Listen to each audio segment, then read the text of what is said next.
Think and win like Dhoni என்ற இந்த புத்தகத்துல தோனியின் கிரிக்கெட் வாழ்க்கைக்கான வெற்றியின் 6 ரகசியங்கள் சொல்லப்பட்டிருக்கு. அதுல ஒரு முக்கியமான ரகசியம் என்னன்னு சொல்லி சொன்னால், அவர் தன் கோல்ஸை இலக்குகளை இலகுவாக்குற சிம்பிளிஃபை பண்றது அவற்ற ஒரு இயல்பா இருந்திருக்கு. உதாரணத்துக்கு அவர் என்ன செய்வாருண்டா, T20 மேட்ச்ல உங்களுக்கு தெரியும் 200 பிளஸ் ரன் அல்லது 200 அல்லது 180 பிளஸ் என்ற ரன்ஸ் அடிக்கிறதே பெரிய டார்கெட்டா இருக்கு.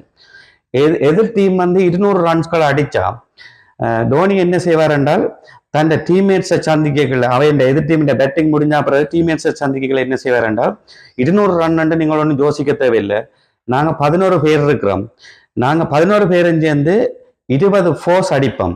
இப்போ 20 ஃபோர்ஸ் அடிச்சோம்னா மொத்தம் 80 ரன் வந்துடும். அதாவது 20 போல்ல 80 ரன்னை நாங்கள் அடிச்சிடுவோம்.